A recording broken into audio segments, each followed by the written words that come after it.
तो ऐसा मुमकिन नहीं है कि आप पाकिस्तान के शहरी हों, यहाँ की पॉलिटिक्स को फॉलो करते हैं और आपने कभी इस्टेब्लिशमेंट का लफ्ज़ ना सुना हो। हम इस्टेब्लिशमेंट के इस लफ्ज़ को रोज़ रात को टीवी प्रोग्राम्स में सुनते हैं, तज्जियाकारों, एनालिस्ट और जर्नलिस्ट के मुंह से। इसके अलावा सियासतदान भी आजकल हमें हैवी डोज देते हैं इस्टेब्लिशमेंट के लफ्ज़ की, और हर चीज़ में उनको ब्लेम करते भी दिखाई देते हैं और कुछ लोग उनको सपोर्ट करते दिखाई देते हैं। आवाम में भी कुछ लोग कहते हैं इस्टेब्लिशमेंट ज़रूरी है, कुछ लोग कहते हैं कि तमाम मसाइल की जड़ ही वही है। इसके साथ साथ रिसेंटली इमरान खान साहब की सारी पॉलिटिक्स इस्टेब्लिशमेंट के गिर्द घूमती है, जिसमें वो जनरल बाजवा का नाम लेते हैं और इस्टेब्लिशमेंट का लफ्ज़ भी यूज़ करते हैं कि उन्होंने मेरी गवर्नमेंट को डीरेल किया। इससे पहले नवाज़ शरीफ साहब की अगर हम बात कर लें तो वो ये लफ्ज़ इस्तेमाल करते थे और कहते थे कि मुझे क्यों निकाला, और मुझे निकालने वाली असल में इस्टेब्लिशमेंट है, जिसमें वो जनरल फैज़ का नाम और जनरल बाजवा का नाम लिया करते थे। उससे पहले बेनज़ीर साहिबा ये यूज़ कर चुकी हैं टर्म, और पाकिस्तान के तकरीबन तमाम सियासतदान इस्तेमाल कर चुके हैं। उसकी वजह यह है कि कॉन्स्टिट्यूशन और आइन के तहत हमें ये सीखने को मिला कि वज़ीर आज़म सुप्रीम होता है, क्योंकि वो पार्लियामेंट का नुमाइंदा होता है जो कि आवाम के वोट से आती है। लेकिन असल में आपको पता है कि ऐसा बिल्कुल नहीं है, और इक़्तिदार कहीं और होता है, इख्तियार कहीं और होता है। ज़िम्मेदारी सिविलियन हुकूमत की होती है, लेकिन ताकत किसी और के पास होती है। इसकी सबसे आला मिसाल ये है कि पाकिस्तान बनते ही 1947 से 1958 तक तकरीबन 10 साल के अरसे के दरमियान आने दो वज़ीर आज़म चाहिए थे, 5-5 साल के, लेकिन आए कितने? 8। 8 prime ministers in the span of 10 years after the Inception of Pakistan. It shows कि पाकिस्तान बनते साथ ही सियासी हुक्मरानों के लिए बिल्कुल एक गैर मौजू ज़मीन थी जहाँ पर वो टिक नहीं सकते थे, और इसीलिए हमने देखा कि 8 वज़राए आज़म 10 साल के अंदर अंदर आए और फारिग कर दिए गए। तो एवरेज टर्म 1 साल और कुछ महीने बनती है, और एक क्लर्क की नौकरी इससे लंबी होती है पाकिस्तान में। लेकिन वज़ीर आज़म की जॉब जो है वो सबसे ज़्यादा इनसिक्योर जॉब है पाकिस्तान के अंदर। इसीलिए हम देखते हैं कि बजाय डेवलपमेंट हो, बजाय इसके कि इश्यूज़ हल हों, बजाय ये कि जो संगीन मसाइल हैं पाकिस्तान को दरपेश उनका हल निकाला जाए, एक वज़ीर आज़म आकर सबसे ज़्यादा एनर्जी इस बात पे स्पेंड करता है कि मैंने 5 साल कैसे निकालने हैं। इसीलिए आज पाकिस्तान को 75 साल मुकम्मल हो चुके हैं, लेकिन आज तक एक भी वज़ीर आज़म ऐसा नहीं आया जो कि चोर भी आए इस पाकिस्तान में, ऑनेस्ट वज़ीर आज़म भी आए इमरान खान साहब की तरह के, जिनका दामन साफ रहा, कोई करप्शन नहीं की। नवाज़ शरीफ की तरह के चोर भी आए, ठीक है, और भुट्टो साहब की तरह के रेवोल्यूशनरी भी आए, बेनज़ीर साहिबा की तरह के लोग भी आए, लेकिन कोई भी 5 साल मुकम्मल नहीं कर सका। और ये ज़ाहिर करता है कि ताकत कहीं और है और इख्तियार कहीं और है। और इसी के लिए हम देखते हैं कि जो हालिया इसकी मिसाल है, शहबाज शरीफ साहब जब वज़ीर आज़म बने तो उन्होंने कहा कि मैं मिसिंग पर्सनस की बाजियाबी के लिए ताकतवर हलकों से बात करूंगा, पावरफुल क्वार्टर्स। लोग हंसना शुरू हो गए कि आपसे ज़्यादा ताकतवर कौन है कॉन्स्टिट्यूशनली, लेकिन वो कह सही रहे थे। तो आज ज़रा एनालिसिस करते हैं कि इस्टेब्लिशमेंट होती क्या है, क्योंकि जब तक आपको ये नहीं पता कि इस्टेब्लिशमेंट क्या होती है, आप ये जान ही नहीं सकते कि कौन एंटी इस्टेब्लिशमेंट है, कौन प्रो इस्टेब्लिशमेंट है। जब तक आपको ये नहीं मालूम कि इस्टेब्लिशमेंट में कौन कौन से चेहरे और कौन कौन सी शख्सियात होती हैं, कौन कौन से इदारे होते हैं, तब तक आप पाकिस्तान में जो बेसिक अंडरस्टैंडिंग है पॉलिटिक्स की और स्टेट की, उसको हासिल करने में नाकाम हो जाएंगे। तो आपने सुन रखा होगा कि इस्टेब्लिशमेंट पाकिस्तान में असल में बड़े बड़े जर्नलों और बड़े बड़े जो है वो ब्यूरोक्रेट्स, और इसके अलावा जजेस, और जो सियासतदानों के अलावा जो बड़े बड़े बिजनेसमैन हैं, जो अमीर लोग हैं, उन पर मुनहसर है, और ये सब लोग मिल के इस्टेब्लिशमेंट बनाते हैं। लेकिन ये बात बिल्कुल गलत है। अंग्रेज़ी में एक मुहावरा है ना, the power flows through the barrel of the gun, कि ताकत जो है वो बंदूक की नाली से बहती है। तो पाकिस्तान में भी ऐसा ही है कि पाकिस्तान में अगर आप देखें तो इस्टेब्लिशमेंट सिर्फ़ और सिर्फ जो टॉप टियर लीडरशिप है मिलिट्री की, उस पर मुनहसर है, और उसमें उसके अलावा कोई भी नहीं है। उसकी वजह यह है कि ऑर्डर्स और हायरार्की वहाँ से जो है वो ट्रिकल डाउन करती है, और उसके बाद जो है वो सोसाइटी में ट्रांसलेट होती है। वो और बात है कि सिविल सोसाइटी इसका बड़ा हिस्सा है, बड़ा रोल प्ले करती है, और बहुत से लोग ये समझते हैं कि सिविल सोसाइटी एक पॉजिटिव रोल प्लेयर होती है पाकिस्तान में, लेकिन मैं इसको नहीं मानता। मैं समझता हूँ कि सिविल सोसाइटी पाकिस्तान में हमेशा से जो ताकतवर हलके हैं उनकी जो पावर है उसको ट्रांसलेट करती है मैसेज में, और मैसेज को बताती है कि किस तरह से उस पावर के, उस छतरी के नीचे रहना है। इस पर जो इटालियन फ़िलासफ़र हैं एंटोनियो ग्रामशी, उनकी जो सिविल सोसाइटी की थ्योरी है वो मुझे बड़ी पसंद है और बड़ी प्रैक्टिकल है, जिसमें वो ये कहते हैं, वैसे उनको भी फाशिस्टों के ज़रिए बहुत मार पड़ी थी इटली के अंदर, उनको जेल में बंद किया गया था क्योंकि वो ऐसी बातें करते थे इसलिए। तो ग्रामशी कहता है कि civil society is a direct expression of hegemony और वो ये कहता है कि it's a pattern of established power relations among social groups in a given historical political situation. तो वो उसके कहने का मकसद ये है कि सिविल सोसाइटी जो है, वो जो ताकतवर हलके हैं जिनकी शहबाज शरीफ साहब बात करते हैं, ये असल में उनकी ताकत को अवाम पर अप्लाई करने के लिए एक एजेंसी और एक ताकत है जिसका नाम सिविल सोसाइटी है। अब सिविल सोसाइटी में कौन कौन आता है? उसमें जर्नलिस्ट भी हो सकते हैं, साफ़ी भी हो सकते हैं, मीडिया हाउसेस भी हो सकते हैं, उसमें कारोबारी अफराद भी हो सकते हैं, कम्युनिटी लीडर्स भी हो सकते हैं, उसमें एक्स सर्विसमैन भी हो सकते हैं, और इसके साथ साथ उसमें सियासतदान भी हो सकते हैं। तो ये सारे मिल के इस पावर को ट्रांसलेट करके देते हैं, जिसमें वो कल्चर में ढाल लेते हैं, इसको मीडिया में ढालते हैं, प्रोपेगेंडा करते हैं। तो ये सिविल सोसाइटी जो है, इसको बहुत से लोग समझते हैं कि ये इस्टेब्लिशमेंट है। नहीं, it works for the establishment. और पहले दिन से जिस तरह से मैंने बताया, पाकिस्तान के अंदर इक़्तिदार जो था वो सिविलियन हुक्मरानों के पास नहीं आ सका। उसकी वजह यह है कि जो बुनियाद डाली गई वही कोई बहुत अच्छी बुनियाद नहीं थी, क्योंकि गवर्नर जनरल का जो ओहदा था पहले उसको ही हमने एक डिक्टेटरशिप के लिए इस्तेमाल किया, जिसमें मुंतखब हुकूमतें जो कि वज़ीर आज़म आते रहे सारे, बेशक इलेक्शन नहीं भी हुआ लेकिन वज़ीर आज़म की पोस्ट को स्ट्रेंथन नहीं किया गया और आहिस्ता आहिस्ता उनको फारिग करते गए।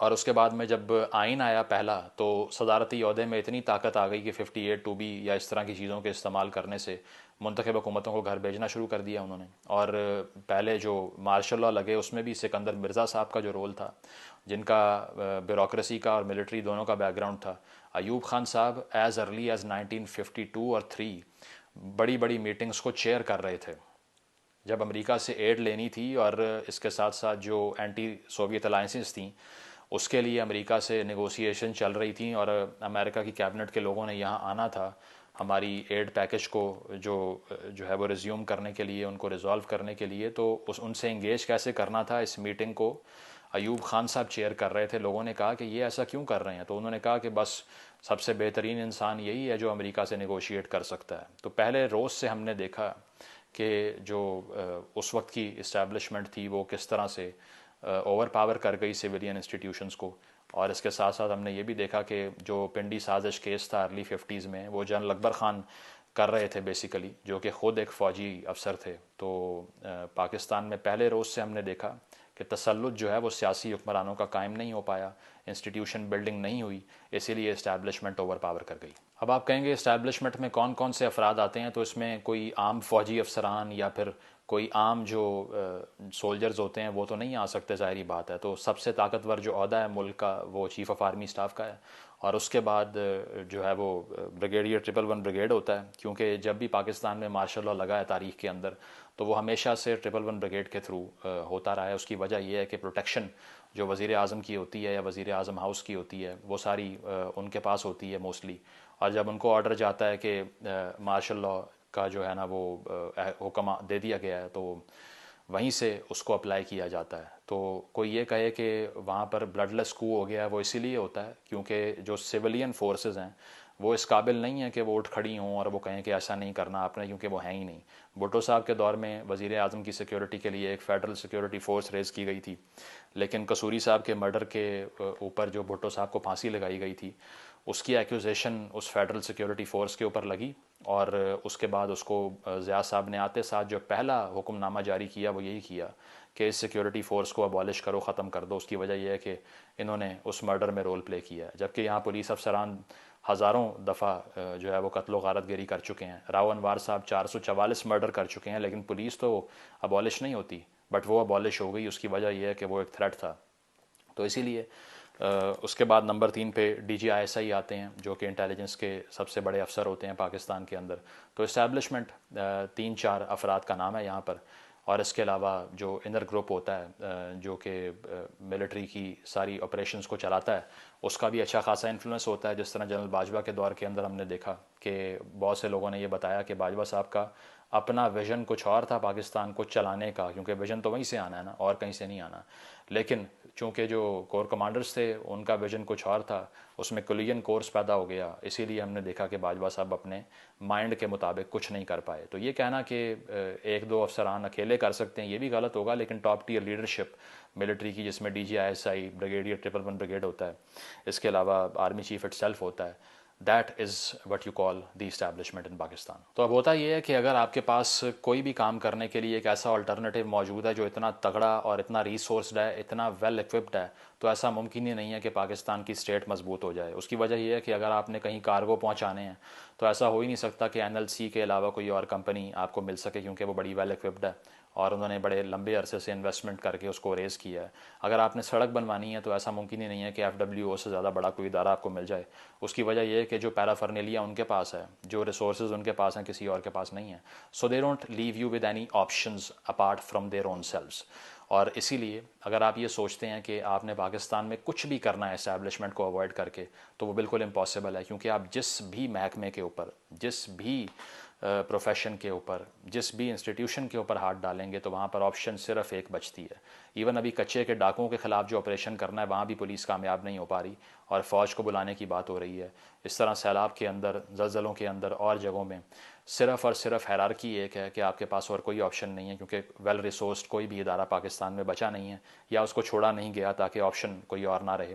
तो इसीलिए हमेशा से इस्तेमाल जो है वो किसी ना किसी इस्टेब्लिशमेंट की ब्रांच का ही करना पड़ेगा if you want to make things work in Pakistan. इस पर आयशा सदीक़ा साहिबा, जो कि एक एक्स ब्यूरोक्रेट भी हैं, उनकी किताब है इनसाइड मिलिट्री इकॉनमी, वो मैं रेकमेंड करूँगा कि आप ज़रूर पढ़ें। जब मैंने पढ़ी तो मेरे पाँव के नीचे से ज़मीन निकल गई थी। उसकी वजह यह है कि मुझे अंदाज़ा नहीं था कि पाकिस्तान में इतनी बड़ी एक state with in a state मौजूद है और उसका जो है वो तखमीना, जो उसका इकोनॉमिक एम्पायर है, जब उसका आयशा सदीक़ा साहिबा लगाती हैं तो 2008 में मुशर्रफ के टाइम के फ़ौरन बाद वो कह रही थी कि $100 बिलियन की एम्पायर है, $100 अरब की।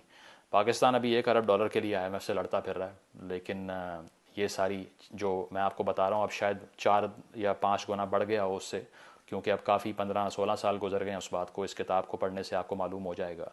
तो उसमें आपको आइडिया होगा कि सेवरल बिजनेसेस हैं जिसके अंदर आप देखते हैं कि जो है वो तालीमी इदारे भी हैं, सड़कें बनाने के नेटवर्क्स भी हैं, कम्युनिकेशन नेटवर्क्स भी हैं, एयरलाइंस भी हैं, इसके अलावा जो है वो डेयरी फार्मिंग भी है, इसके अलावा आपको कंस्ट्रक्शन कंपनीज़ भी मिल जाएंगी, इसके अलावा आपको DHAs भी मिल जाएंगे, रियल स्टेट की एम्पायर भी मिल जाएगी। तो they are actually the real state, जो कि पैरेलल स्टेट है। तो आप ये कभी समझ नहीं पाए कि अगर आप एक शख्स को क्रिटिसाइज़ करते हैं तो उससे कुछ हासिल नहीं होने वाला।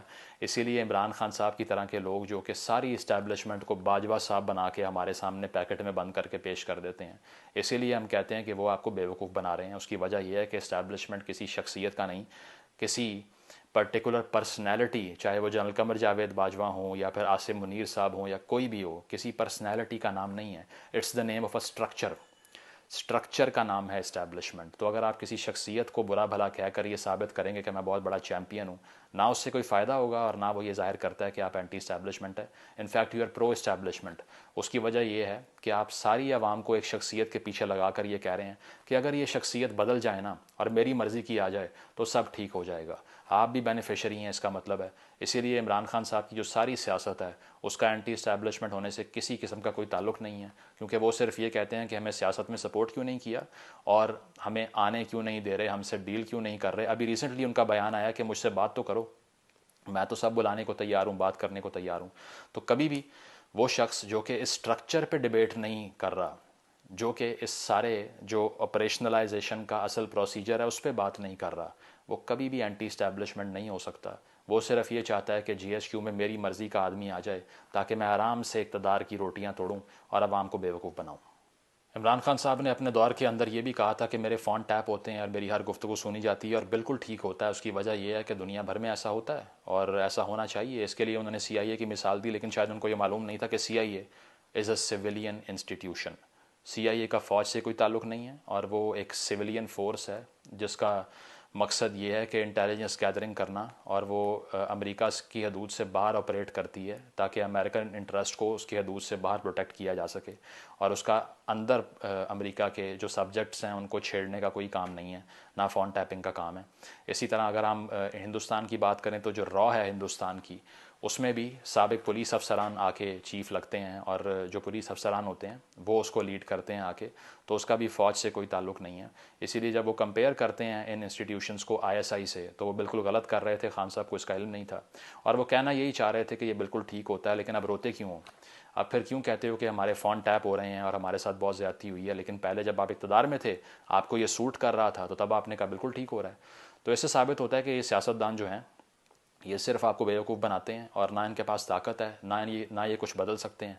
उसकी वजह यह है कि कोई भी मोहरा आके बैठ जाएगा तो उसका एक छोटा सा एम्बिट है, वो आपको सिर्फ इस बात पे लड़वा सकता है कि नवाज़ शरीफ चोर है, जरदारी चोर है, लेकिन असल में कोई चोर आए, कोई पाक दामन आए, कोई ऑनेस्ट आए, कोई अच्छे दिल का आए, कोई बुरे दिल का आए, कोई फेमस आए या कोई इनफेमस आए, इससे कोई फ़र्क नहीं पड़ता।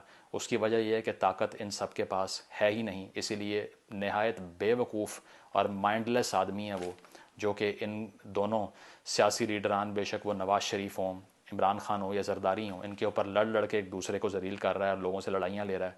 उसकी वजह यह है कि इस सारी डिबेट का सिफर कोई फ़ायदा नहीं है, because the power is not lying with these people. So it's totally important to debate on these personalities. इनमें से आप कोई भी पिक कर लें, किसी का कोई फ़ायदा नहीं है। उसकी वजह यह है कि एक वज़ीर आज़म जो कि ख़ुद ये कहता है कि मैं हॉस्टेज बना हुआ हूँ, जो कि 22-23 करोड़ आवाम को रिप्रेजेंट कर रहा है, अगर वही हॉस्टेज है और उसकी एक नहीं चलती और उसके फ़ोन टैप होते हैं और वो ख़ुद ये बता रहा है कि मैं कोई गुफ्तगू नहीं कर सकता जब तक कोई और उसको सुन ना रहा हो, साए की तरह मेरे साथ चलते हैं लोग, तो इसका मतलब ये है कि वो खुद हॉस्टेज है। एक वज़ीर आज़म अपने आप को नहीं छुड़वा सकता, आपके मेरे फैसले क्या करेगा?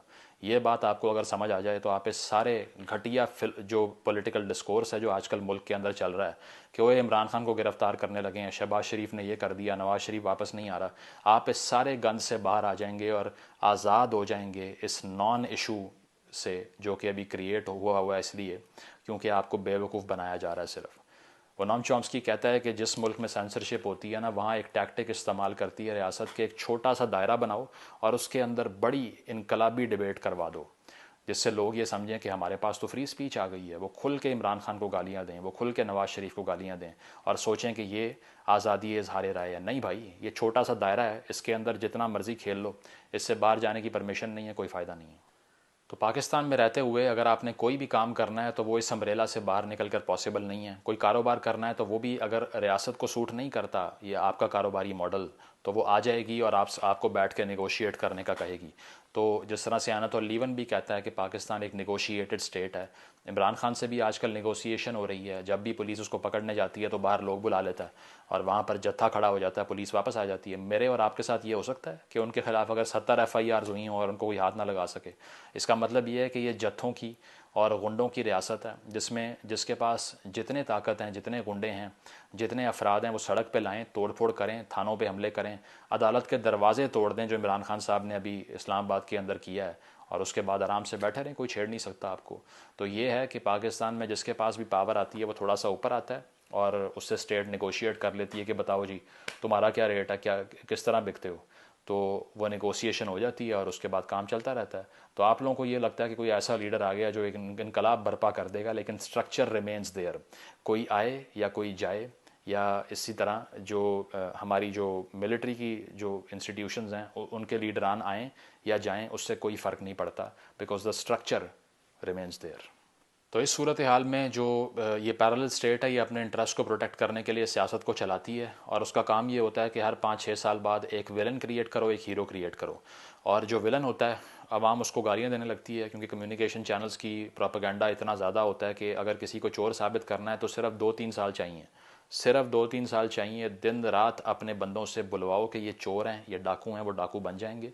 किसी को अगर पाक दामन साफ़ करना है तो दिन रात उनसे ये बुलवाओ कि ये सबसे सच्चा और खरा आदमी है, इसने आज तक 1 रुपया भी चोरी नहीं किया, और उसकी क्रेडिबिलिटी रियलिटी से आगे आ जाएगी। वो नीचे कहता है ना कि the text has vanished under the interpretation, कि असल में जो टेक्स्ट था वो तो उड़ गया, जो उसकी इंटरप्रटेशन थी वो रह गई। तो हमारे यहाँ पर मीडिया साइंस इस तरह फॉलो होती है कि जो इंटरप्रटेशन किसी बंदे की बना दी जाए वो असल टेक्स्ट को ही गायब कर देती है और पावर कर लेती है। तो पाकिस्तान के अंदर अगर आप देखें तो जो भी हीरो रहा है उसको कैंसिल करने के लिए जो पैरेलल स्टेट है उसने एक विलन क्रिएट किया है, और उसके बाद में उस विलन को हीरो बनाया है और हीरो को विलन बनाया है, क्योंकि वो सिस्टम पूरा बैलेंस में रखते हैं।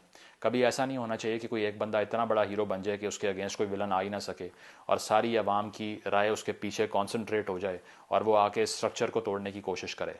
इसी तरह आप देखिए कि जब भुट्टो साहब थे तो उस वक्त जो है वो पाकिस्तान नेशनल अलायंस बनाई गई, जिसमें 9 सितारे जिसको कहते हैं, मजहबी रहनुमा सारे इकट्ठे हो गए और उन्होंने कहा कि ये असल में काफिर है भुट्टो और इसने पाकिस्तान की रियासत को नुकसान पहुंचाया, महंगाई बहुत हो गई है, इलेक्शन रिग करवाए हैं। तो उस तहरीक को बुनियाद बना के ज़िया-उल हक साहब ने मार्शल लॉ लगाया, उसको लटका दिया। उसके बाद में बेनज़ीर थ्रेट बन गई। अब बेनज़ीर के थ्रेट को तोड़ने के लिए क्या करना था, एक विलन क्रिएट करना था जिसको हीरो बनाना था। वो विलन था मियाँ मोहम्मद नवाज शरीफ, जिसको ज़िया-उल हक साहब पॉलिटिक्स में लेकर आए, IJI बनाई, इस्लामी जमहूरिया इत्तेहाद, और बहुत सी पार्टीज़ को मिला के एक यूनियन क्रिएट की और IJI का वज़ीर आज़म नवाज शरीफ बन गया और फुली प्रोपेगेंडा का इस्तेमाल किया बेनज़ीर के अगेंस्ट। और लेट 90s में नैब को भी पीछे लगा दिया बेनज़ीर के। इसके अलावा उसके किरदार कुशी की कैंपेन्स चली, फौश कैंपेन्स चलाई गई उसके अगेंस्ट, ताकि उसका ज़ोर टूट जाए और वो मकबूल सियासी रहनुमा ना बन सके। नवाज शरीफ को एज अ पपेट इस्तेमाल किया इतना अरसा, और वो इस्तेमाल हुआ और इस सारी सूरत हाल में वो 2 बार वज़ीर आज़म भी बन गया और बेनज़ीर का ज़ोर आहिस्ता आहिस्ता टूटने लगा और जो पोलराइजेशन है वो मेंटेन हो गई। एक पार्टी का जो रूल है वो टूट के 2 पार्टीज़ में कन्वर्ट हो गया। उसके बाद में मार्शल लॉ लग गया। मुशर्रफ साहब का मार्शल लॉ रहा काफ़ी अरसा और उसकी नवाज शरीफ से इक़्तिदार छीना गया, जो कि बेनज़ीर से इक़्तिदार छीनने के लिए लॉन्च किया गया था। तो नवाज शरीफ साहब ने लेसन लर्न कर लिया कि ये तो बहुत काम ख़राब है, ये तो गलत किया है मैंने, मुझसे गलती हुई है, ऐसा नहीं करना चाहिए था। तो उस सारी स्ट्रगल में नवाज शरीफ जला वतन हो गया। 2008 में मरते मरते फिर जाके जमहूरियत वापस आई, पीपल्स पार्टी की हुकूमत बनी, बेनज़ीर को वैसे एलिमिनेट करके मार दिया गया जिस तरह उसके वालिद साहब को मारा गया था। तो उसके बाद नवाज शरीफ साहब मुल्क में वापस आए, मिसाक जमहूरियत उससे पहले हो चुका था वैसे तो फिर इन 2 पार्टीज़ ने तहैया किया कि अब जमहूरियत का तसलसल चाहिए हमें, हम दोनों में से कोई डील नहीं करेगा। पहली हुकूमत आती पीपल्स पार्टी की, दूसरी आती है मियाँ मोहम्मद नवाज शरीफ की नून लीग की। अब इस सारी सूरत हाल में मिसाक जमहूरियत से डीप स्टेट को नुकसान पहुँच रहा था, क्योंकि उन्हें इल्म था कि अगर ये 2 पार्टीज़ रूल करती रहीं तो भाई हीरो बन गए दोनों, विलन कहाँ हैं, सिस्टम को मेंटेन भी तो करना है ना, क्योंकि ग्राउंड हमवार रखनी है। तो उसके लिए एक तीसरी ताकत इंट्रोड्यूस करवाई गई और हमीद गुल साहब से उसका आगाज़ हुआ। शुजा पाशा साहब पर वो पहुँची, ज़हीरुल इस्लाम साहब ने उनको गोद लिया, फिर बाजवा साहब ने गोद लिया, फिर फैज़ साहब ने गोद लिया, और उनका नाम है इमरान अहमद ख़ान न्याजी। इमरान साहब को लॉन्च करने का मकसद ये था कि अब ये 2 पार्टी स्ट्रक्चर जो एक पेज पर आ गया, इसको तोड़ना है। उसकी वजह ये है कि अगर ये स्मूथली रन करते गए सिस्टम को, तो एक टाइम आएगा कि हमारा स्ट्रक्चर चैलेंज होना शुरू हो जाएगा। तो इसीलिए third force has to be introduced और उनको सारे मसाइल का हल बना के लॉन्च किया गया और वो आराम से लॉन्च भी हो गए। और उस दौरान उन्होंने वज़ीर आज़म बनने के बाद जो रिग्ड इलेक्शन था 2018 का RTS बंद करके हुआ, जिसको तस्लीम भी किया जनरल बाजवा ने भी कि पिछले साल ही हमने सियासत छोड़ी है, उससे पहले हम कर रहे थे, उसके थ्रू वो वज़ीर आज़म बने और उन्होंने आके पूरी अपोजिशन को जेल में डाल दिया, पीका लॉ को सज़ाओं को बढ़ा दिया, सहाफ़ियों को, अबसार आलम की तरह के सहाफ़ियों को गोलियां लगी उनके दौर में, मतीउल्लाह जान को उठाया गया, ड्रग्स के केसेस बनाए गए राना सनाउल्लाह के अगेंस्ट जो कि साबित ही ना हो सके। और इस सारी सूरत हाल के अंदर मकसद ये था कि 1 पेज को फुली इंजॉय करें।